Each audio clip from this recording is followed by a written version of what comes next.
Welcome everyone, and thank you for attending today's Online Media Campus webinar, Rethinking Paywalls. My name is Erica Michelson, the Program and Membership Coordinator for the Iowa Newspaper Foundation.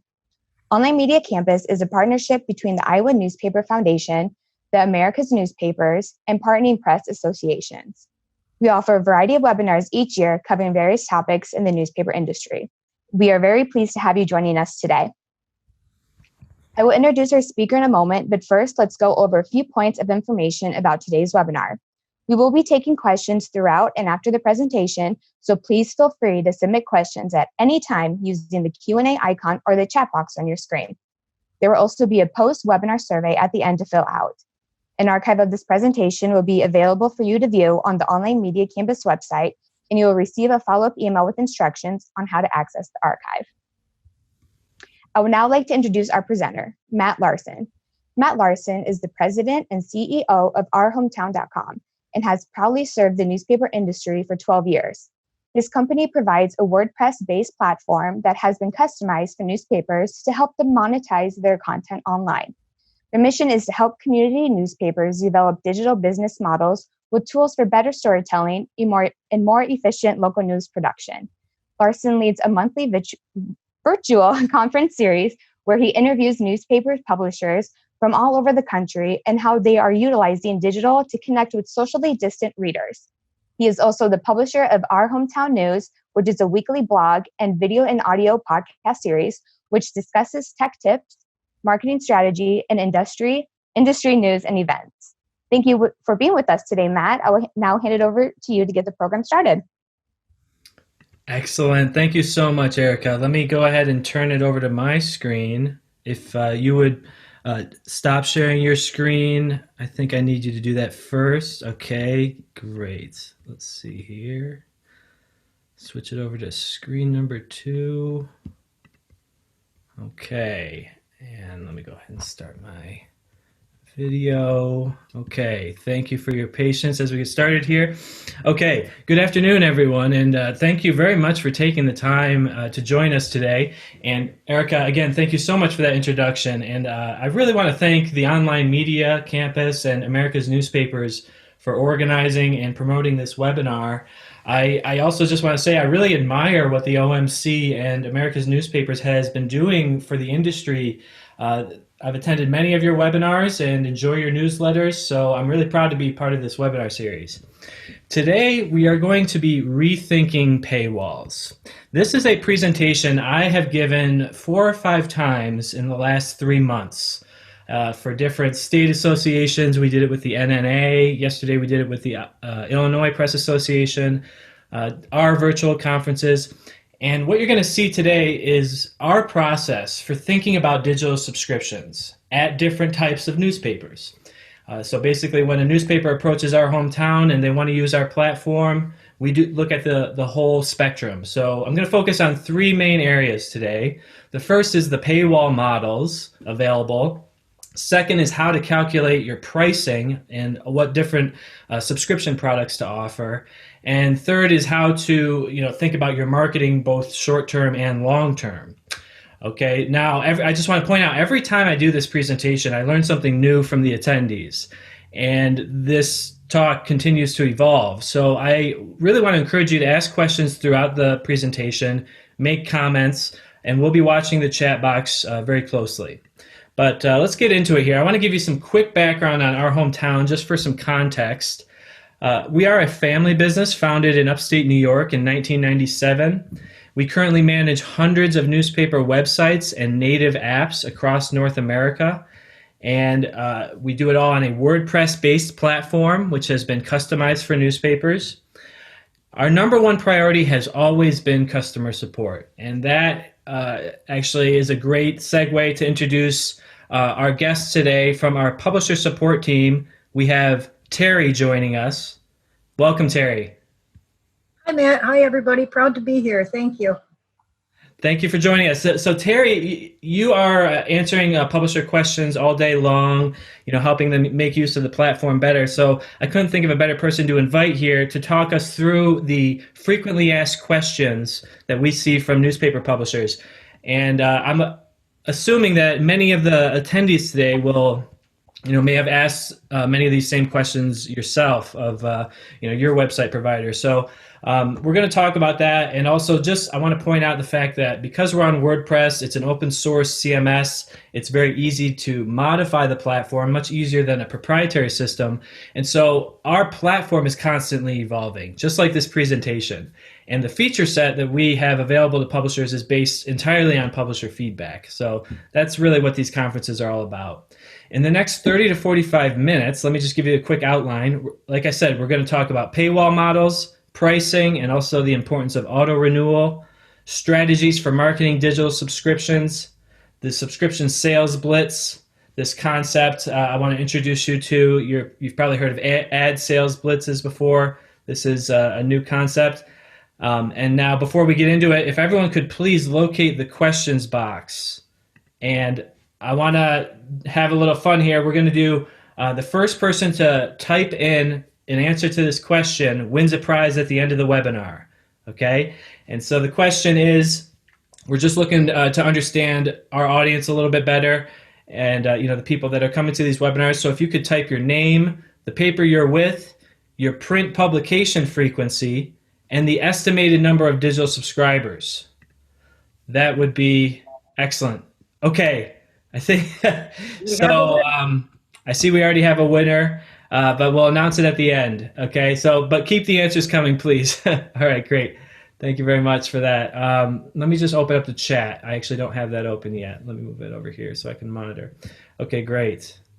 So let's get to the FAQs, because as I said, everything that we do is based on what publishers have needed of a website provider for the last 23 years. So every feature on the CMS is based on that. So what kind of FAQs have we seen this year, Terry, from customers? I think this first one is our most popular FAQ in 2020 because of everything going on. That is correct. We had a group of papers in Florida. They're actually a free weekly. And, being the times that we're in, they ask, we are thinking about finally launching a paywall. Right. What are the different paywall models available, and which have you seen the most success with? Right. Yeah. This question is coming from publishers of all types, and I think the most remarkable thing is we're hearing this question from a lot of publishers that have free print editions. This is one example, and we'll talk about a couple others. I like to talk about those cases because it's like if they are going for paywalls, then it's clear that is the way forward for the news industry. So let's talk about the different paywall models that are out there. Okay, this is a list that's based on what's available on our platform, but also what we've seen out there in the market. And, we've taken ideas from a lot of the industry leaders. But the first one, we're going to see a whole spectrum here from the most conservative to, the most liberal in terms of giving away content. The hard paywall is going to be the most restrictive, and it requires you to be a paid subscriber to access everything. So I'm going to actually exit out of this slideshow for a second and give you a quick preview of this. So if I click on an article, so actually everyone is familiar with this, but I just like to show everyone just as a baseline, this is what would happen on every single article on the website. So you get the teaser, but you've got to log in or subscribe right there to read any more. So that's kind of your baseline. But then once you start talking soft paywalls, you've got this whole spectrum, okay? And I would categorize a soft paywall as a mix of paid and free access content. The first version of that would be the specific categories being set for free, which is what we have on journaltrib.com. So let's take a look at exactly how that looks. If I go down the homepage, you see most of these stories are behind the paywall. Actually, I'm logged in right now, so you're not going to see the paywall. But if I scroll down, you see that the columns and commentary category is free, the entire category. So is area deaths. And you usually want to indicate that at the category level. And that's how most CMSs operate, I'm sure. But that's going to be different from the select articles marked for free, which is an example we have with the Gaffney Ledger. Let's take a look at that. Scrolling down the homepage, again, most of these stories are paid. So I'm not logged in here. I'm going to hit the paywall unless it says free access right next to the title. And so publisher, this is really just a matter of preference, what type of model you want to do here between those two.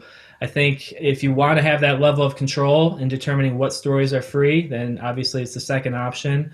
But if you want to kind of set it and forget it, it might make sense to create a category that's free and then just put articles in that category.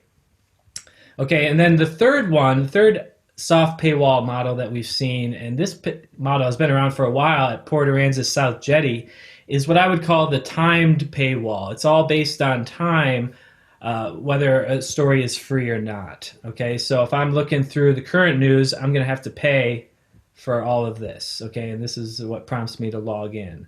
But if I go back into the archives, let's see here, story archives, over 2 weeks into the archives, and everything will be free on the website. So this e-edition should be open, and so is the HTML. Okay, so that's one that a lot of people haven't necessarily heard about. They may not realize is possible. It's kind of that timed paywall model. Now, let's get down to probably the most popular model here that we've seen across the board with our customers and just in our research of the industry, which is the metered paywall model. And we have a good example here at the Chesterfield Observer. This is actually a free print newspaper. They recently launched a paywall, and I'm going to talk about them in more detail in a minute. But as you can see, if I go to their website and click on a story, we have a countdown that appears in the bottom, a little pop-up here. And we give them the opportunity to log in or subscribe right there in several places, and just make it really easy for people to purchase. So that's key, and we'll talk about that more in a minute. Okay, then the last example that I would say it fits in its own category is the registration wall. And I would not recommend this wall for any papers that are paid in print, but if you're a free print newspaper, this can be a nice way to step into digital subscriptions. And that's exactly what they're doing at the Amherst Bee. If we take a look on their site, and I am not logged in, so if I click on an article, I'm going to hit a paywall. But it's not actually a paywall, it's a registration wall. And the difference is that I can just create a free account to get unlimited access to the site. So it's as if it's a neat option. I really like it because it takes your web or your website and makes it not completely open to anyone that wanders in there. But it is easy for them to gain access. They just need to give us their email, and so then we know that this is our actual audience, and they're going to be coming back. I think that model makes a lot of sense. The main reason actually that we recommend it is because when they sign up for a free account on your website, you get their email, automatically goes on your newsletter list, and then you can monetize that through several ways. So that's the business case for it. Okay, and we're going to send out the slides after the call, so you don't need to worry about emailing ops, but we'll send out a PDF of all these links so you have examples for reference. Now let's get actually back into the presentation. At this point, let's pause and get some feedback from everyone. If you could all type in the chat area what kind of paywall model you have on your website today. Are you a full hard paywall, or are you somewhere in the middle with a soft paywall, or are you all the way on the end with a free registration wall, or none of the above? We'd be interested in that too. Let's see if I can. I'm going to keep going, but we're going to want to keep an eye on that, Terry, and see if we can get some feedback. So excellent. Looks like it's happening in the chat. Thank you for posting that question. Okay, and Matthew saying none, but looking to put something in place next year. Great, you're in the right place. Soft paywall, soon to be mixed with a metered paywall. Great, interesting. So when you say soft paywall, you mean you're setting categories for free, Nikki, or individual stories, and now you're going to allow the reader to choose what's free, which a lot of people like. It's really a good user experience, I think. We recommend the metered paywall. I mean, that's based on a lot of data. We think it's the way forward. Okay, so let's jump on to our next FAQ here. Terry, could you walk us through this one? Yep, we had a publisher in North Dakota ask, can we automatically send a renewal notice to remind readers when their subscription has expired? Right. Yes, this is a very common question coming from the print world where you might have to get those renewals every 6 months or every year. But I would say with the technology of the web, we can do one better and just auto renew the subscription. We don't need to remind them to renew, just have it be auto renewal from the beginning. So this requires the user to opt out rather than opt in.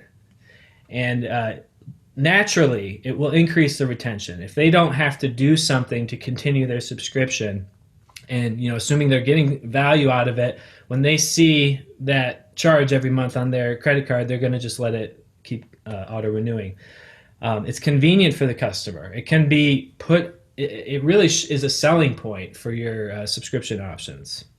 And then we've got also just the fact that Netflix has kind of paved the way here for us and set it as a standard in our culture that people pay for digital content, and they pay on a monthly basis usually. So I really like the month-to-month auto renewal model. That way you can do exactly what Netflix does, which is offer the first month for free or a discount just to get them in the system. You get their credit card into your subscription system, but you haven't charged them anything. Then it auto renews at the full price. And that's a model that we are really fond of. So let's just ask a quick question. I don't have a slide for it. Is everyone using auto renewal or not? Let's ask that. And if you offer monthly subscriptions, I'd be interested in that. So like, for example, Nikki, for your current model, I'm interested. And anyone else that hasn't jumped in yet. So let's move on now. Lots of rapid fire FAQs here because it kind of, again, guides the way in the feature descriptions. So let's talk about that next FAQ. Terry, can you walk us through that one? Sure. How would you recommend we price our digital subscriptions? That's the all-time most requested question. Right. Even before this year, when everyone was coming to us asking about paywalls when they never asked before, this has always been a popular question. Publishers don't always know where to start. So I just want to walk you through how we think about it and how we walk through the process when we're helping publishers develop digital business models. The first step is with first of all, I just want to point out that these prices are for weeklies. So yesterday we had a bunch of dailies on the call, and I didn't even consider that. But at our hometown, most of our customers are weeklies. So this is what we're focused on. You can adjust the pricing to reflect your frequency. But for a weekly print edition, usually the digital subscription for a single issue sale is in the $2 to $3 range. And that's just based on the fact that most print editions are about $1, and we justify this price because they have unlimited access to the edition once they sign up for the account from any device anywhere in the world. It's just much more convenient than a physical single issue sale. Then you've got the month-to-month auto-renewing subscriptions. So $5 to $10 is the range that we see there, and at the Journal they're on the high end, which is fantastic. It's always better to be on the high end because then you can discount from there much easier. And then the third option that we commonly see is annual in the $50 to $65 range for unlimited access for a year. And I like the idea of keeping it simple with 2 or 3 options like what we have here. So, or even better, just the monthly subscriptions. I really think that Netflix has it. They just there's no decision making involved. If you want Netflix, it's a monthly subscription, and that's the end of the story. Now let's take a look at the chat. So Nikki says we do offer monthly subscriptions, but the vast majority of our subs are are 6 month plus. We do use auto renewal now on our new platform. Okay, great. Yeah, that's interesting. So the vast majority are 6 months or annual. Okay, so that's going to be at a lot of people. We see that too because it's more economical. The rate is always going to be higher if you're doing month to month. Okay, we already said this. Sorry, I kind of alluded to it, but just to be specific, we always recommend charging at least as much as the equivalent period for a print subscription. You definitely don't want to go under for the digital option, because then you're just going to be hurting the print business, and you're just devaluing the website. So ideally, charge 125% of the print cost for an equivalent period. We do that to account for the archive access. So for example, like we said, and again, it leaves room to discount. You charge $1 a week, $5 to $6 a month, I think, is the range you want to be in. And I just want to mention this as part of our onboarding process. When we design a new website, actually before we design the website, we help newspaper publishers put together the business plan for digital. So how much do we project to earn from digital subscriptions at this price point based on all these different variables? And then we move forward with building the website to support that business plan. Okay, back to our FAQ. Terry, what do we have for this one? Oops, forgot to unmute myself. Sorry about that. No problem. What do other publishers do to market subscriptions to the website? Mm-hmm. We have many followers on Facebook and email subscribers on our newsletter list.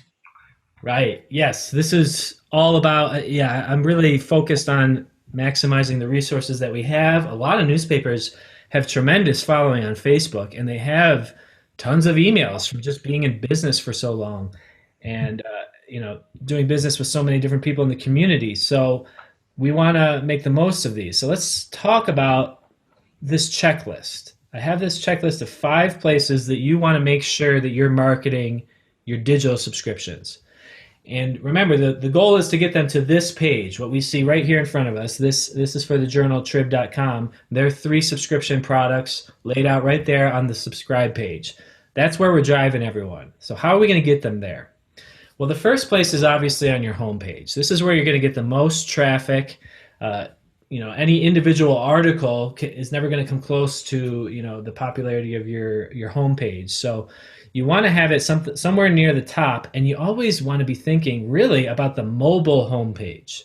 That's actually more important to some publishers than the desktop. They're seeing 75% of their traffic coming from mobile now. So 25% is tablets and desktop combined. So when you're thinking about mobile, you got to make sure, first of all, that your website is mobile responsive. And if it is, recognize how it's going to render on a mobile phone. So you can check this type of thing either using the inspect tool on your desktop browser, or just ideally check your website on your phone regularly. I recommend to publishers they should look at their website 75% of the time, because that's how much their audience is looking at it. And so when you're designing it, you want to make sure that things line up right. So with our platform, because it's mobile responsive, it goes left to right, and it processes the widget and stacks it, and then it goes down to the next level and basically stacks 3 rows into one. So we have the logo, and then these buttons, they get turned into something nice and condensed like this. So this is what people see when they land on the home page from their phone, which again is where most of the traffic's coming from. Either they're coming from social media or the newsletter, and this is the page they're hitting. So we want to be very clear how they can purchase a subscription. Right now, the Journal Tribune is doing a big push for student coupons, so that's the messaging on this button, but you can have any message here that you want. The other thing I want to point out is apps. So we do native apps for customers, as well as the mobile responsive website. So we've got mobile covered no matter where the audience is. But the way that we think of apps is a way to market the subscriptions on the website. Mainly because of the large percentage that Apple takes of every transaction through the app. We don't do any transactions through the app. We do them all through the website. So the app is a benefit of being a subscriber to the website, right? So basically, when you purchase a subscription to the website, you would use your same login to the app. And when you first download it, you're going to come to this notifications page. And that's the main point I want to make here. The main reason you would do an app, you don't just do an app to have one. It's no longer a novelty in that way. It's got to be part of the strategy. And the way that we see it is that it's promoting the subscriptions on the website. It's an additional benefit of being a subscriber. And also, they're getting this push notification customization. So they can opt in to push, but they're not just, it's not in or out.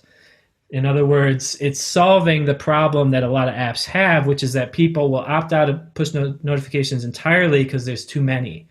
And so this allows the reader to come in, select their categories right up front, and then also edit them long term if they find that they're just getting too many notifications. Okay, and then this is what the index page looks like. This is what an article would look like if they're logged in. Otherwise, it would be cut off at the teaser. And then again, just a reminder, they can come back and edit those push notification categories at any time. Okay, let's see here. Now let's talk about the article teaser. This is a key point. This is a key sales point, because this is where the leads are. The leads that are seeing this page are not logged into the website. If you've got a metered paywall, they're using up your meter every month, and they're seeing this page every month. So it's really key to think about the design and the user experience here. So I really recommend dressing this up, making it very attractive, making it very clear how they can subscribe or purchase a single issue or just log in, because maybe they're on a new device and they're already a paying subscriber. We want to make it as easy as possible for them to get access. Third area, you just want to have this checked off. You want to have some type of a newsletter going out. You can use third parties. A lot of CMS providers have, well, some I think have it integrated into the website. That's the case with our WordPress platform. But either way, you want to be communicating with your subscriber base, but you also want to have a free newsletter option that people can sign up for to get updates from your paper without paying, because that is really a marketing tool. If you think about it, if they're interested enough to sign up for our newsletter and give us their email, and start getting emails from us every week, they're a lead. They're interested enough in our product to, pay attention, and then we can further nail down who's interested in that population based on the newsletter activity. We can look at who's opening and who's clicking on links in there. So tons of stuff, tons of opportunity for marketing with the newsletter. Oh, and by the way, on our system, I don't know if this is the case this is not a core WordPress function. This is a custom function that we added where we can automatically insert coupons into the newsletter. So every newsletter is going to look like this. It's going to have a nice clean look, and this is going to go out to everyone regardless of if they're a paying subscriber or they're just a newsletter subscriber. But what we can then do is customize the emails that are going to the non-subscribers with a banner across the top that offers maybe a special deal for them to sign up. And only the non-subscribers would get that coupon. So we'd like to do that kind of targeted advertising. Here's a quick case study for you of how a lot of the technology we've talked about so far was applied. We actually looked at the site already, the Chesterfield Observer. I mentioned they're a free print newspaper, and they did it really smart. They actually launched a free registration wall that had a meter on it initially. And this allowed them to not only generate emails, but they also didn't just lock people out and require them to log in. They had that meter element, so the really casual users that didn't want to give their email, they could still use the website. We don't want to completely shut those people out. But the people that are interested enough and they want to read more than a couple articles a week, then they logged in for free. But the key is we then capture their email at that point. So then what they did after a month of the free registration wall, they flipped it over to a metered paywall. And so it was metered throughout. So you kind of have this metered experience. So the people that are, just meter users, they're never going to pay and they're never going to register. Their experience is the same throughout. But what changes is that, the people had that free trial initially that gave us their email. Now they would have to pay. And they're seeing excellent conversions on this because what they can do then is use the automated newsletter marketing tools to offer those promotions to the non-subscribers. Okay, feel free to drop any questions at any time as we go on here. But the fourth area that you want to make sure you have checked off on your list is social media. I, you know, I know a lot of newspapers see social media as just extra work, and it kind of is. But the audience is there. There's no denying it. I would say that you don't want to put all your eggs in this basket, though, and just focus on social media, because at the end of the day, it's the algorithms that determine who actually sees your content. So that's why you want to, prioritize the newsletter, have the control of your readers' emails, so you have the direct communication. But anyway, that's kind of a tangent. Social media, got to be there. We're posting teaser links to our website, never posting actual content on social media, just links to a paywalled website. Writing a brief teaser is always a good idea. And then I really like how the publisher here puts the price right into the post. So it's right up front. Now let's talk really quick about a tool that we have at our hometown. So any of our hometown customers on the call, you can have this today. This is a new plugin that we announced this month that would automatically post every article that's published on your WordPress site to your social media channels. So it basically eliminates that extra work I was talking about earlier, but it allows us to be on social media and have access to that audience. This plugin interfaces with Facebook, Twitter, Instagram, Pinterest, LinkedIn, Reddit, several other social media companies I've never even heard of. And it also allows you to customize the teasers and schedule a social push per article. So you can either automatically push all your content out there or schedule it and make it a little bit more custom, like I said, the way she puts the price in the teaser. I think that's nice. This would be a replacement for something like a Hootsuite, and it allows you to share to multiple Facebook pages. So I think that's, in these days, it's not like a question of whether you should be doing these things, like whether you should be on social media or getting into video and audio. It's just how do you do it in an economical way? And that's what we're focused on at our hometown, is just automating as many of these processes as we can. Okay, fifth area that you want to make sure that you're promoting your website and promoting subscriptions is in the print edition. What we see for that is a lot of papers will put it right in the header or even in the footer, but put it on every page in the footer, their URL, just so that it's easily accessible.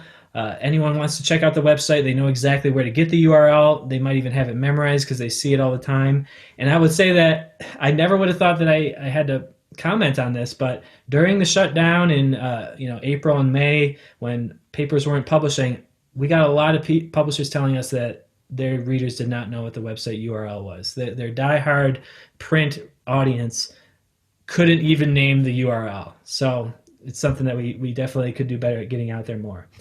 I want to introduce you quickly to our blog here. We've got some other ideas, and feel free to go to our-hometown.com and sign up for our newsletter. We're putting out several articles every week, just general tips that we're learning from the publishers that we work with all over the country to just make better use of their website, and also in this case how to promote the website in the print edition.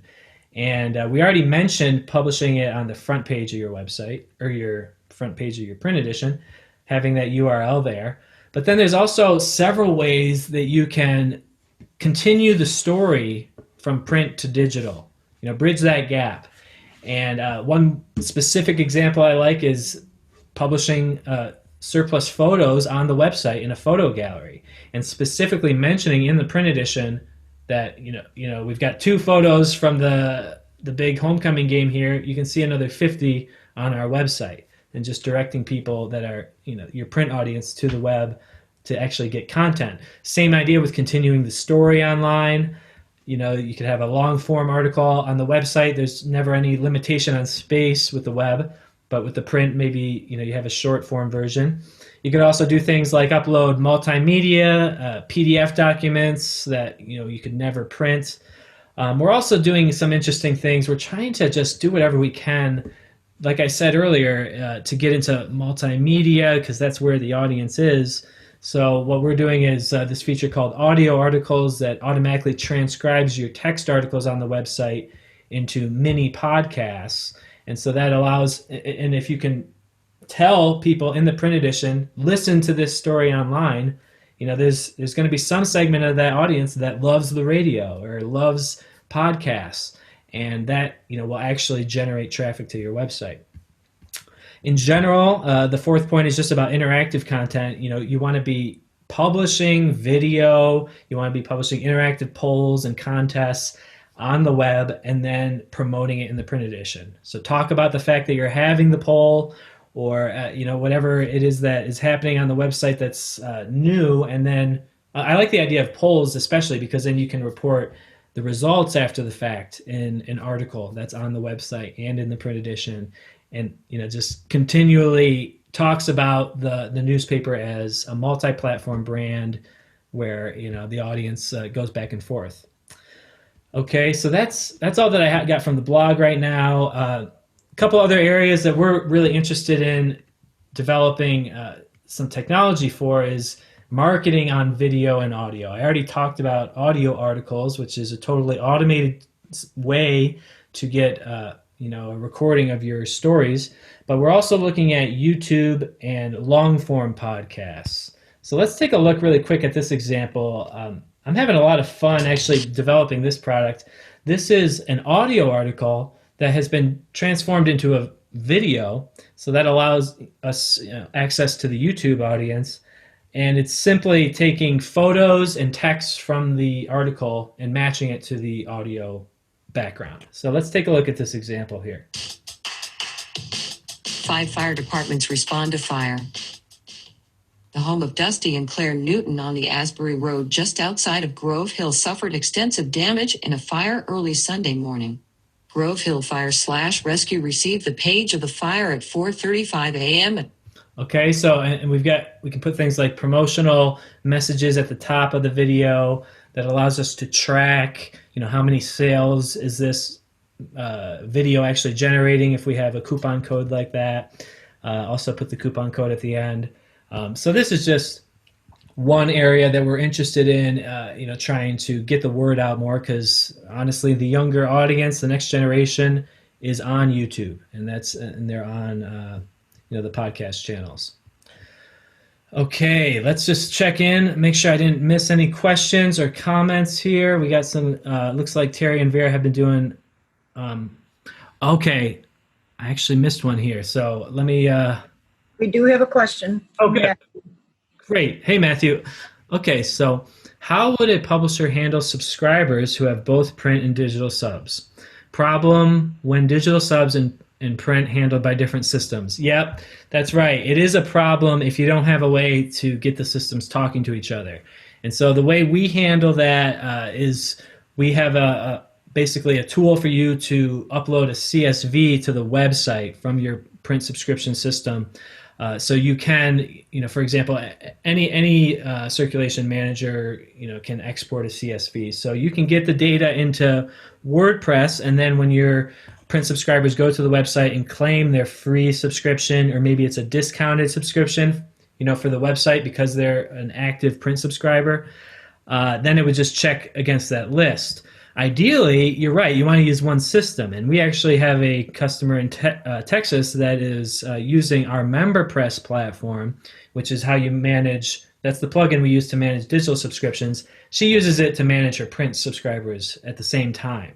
So ideally, yes, you want to use one system, and I would say it's always going to be more convenient to have it in the cloud and have it be based on digital, because digital is where the instant access needs to happen. So that's really where you want all your transactions.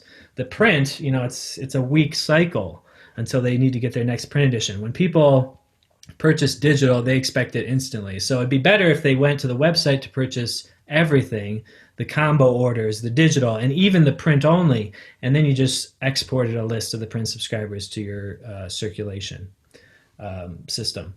Or you wouldn't even need the system, you export it to the post office. Okay, great question. And please let us know if there's any others that come up, Terry. So now this is the last concept. This is one of two new concepts that we're experimenting with at our hometown that I want to introduce you to. So this idea of kind of changing what it means to be a subscriber. I really like this idea. This is something that we do at our hometown.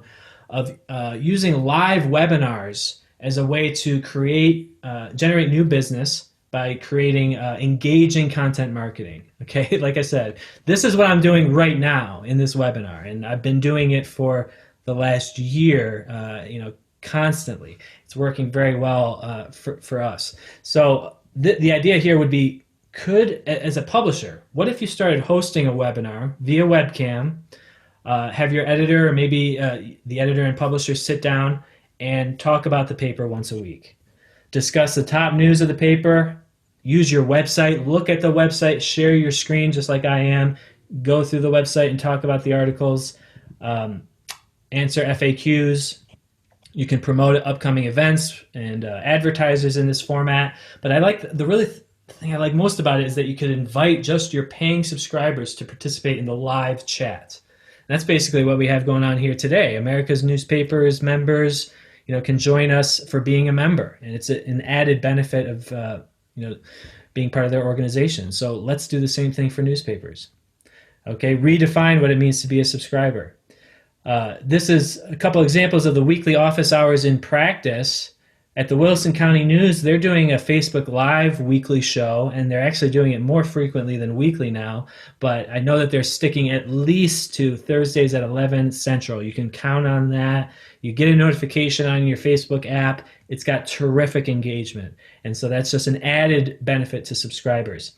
The Our Hometown Office Hours is the same thing. We do this once a week. It's a private go-to webinar for publishers on Our Hometown's WordPress platform. And also, it turns out to be a great video marketing tool, but it allows me to personalize the company. Sharing your webcam and your screen is a great way, to be transparent.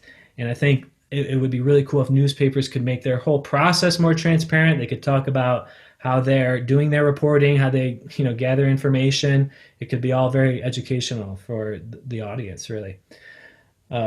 Real-time feedback and questions from customers. That's the best part about it, and that's what I love about these webinars too.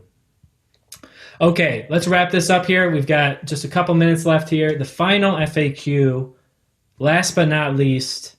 Terry, can you walk us through what we have here? Sure. This one comes from Texas. A lot of talk about Texas today. We launched our paywall a few years ago, and subscriptions seem to have leveled out. What can we do to increase and retain more digital subscribers? Right. So this is the real question. Once you've rethought your paywall model, you've got your marketing all set up, you've got all those boxes checked, that we talked about earlier. How do you then add fuel to this engine and really grow your audience, your paying audience? And this is the second idea. We're testing this at a group of papers in Alabama.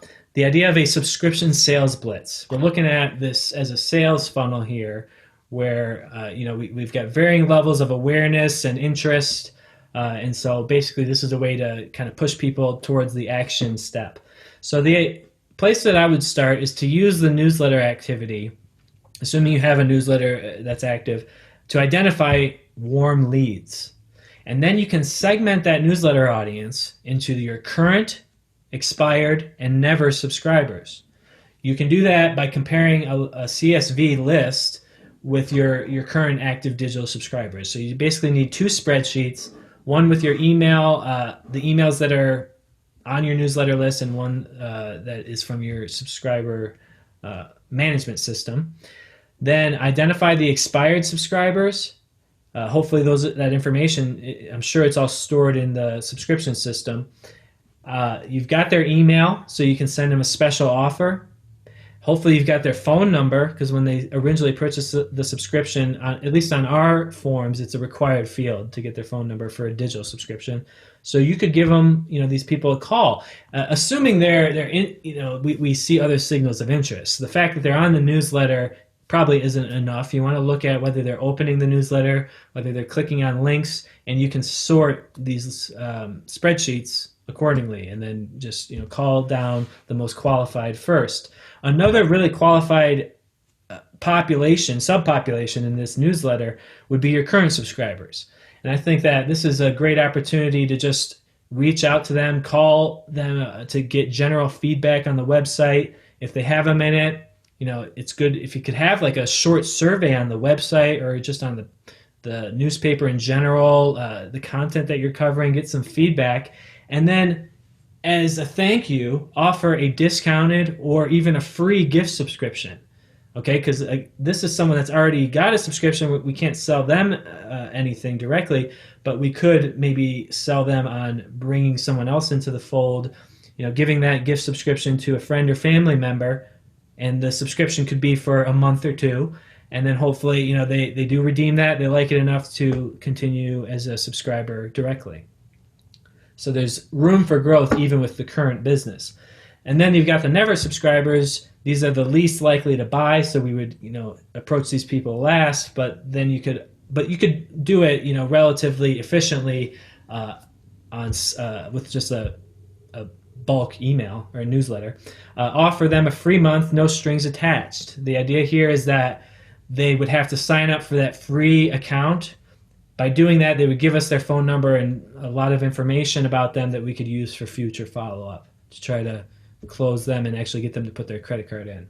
So those are some ideas that we're testing. Like I said, seeing some really interesting results, and kind of the jury's still out on that. So we'll see how that idea develops. Okay, so we're right on time at 2:46. So I'm done with my presentation. I appreciate everyone's attention. I just wanted to quickly give you a heads up on some of the events that we've got coming up for virtual conferences with our hometown.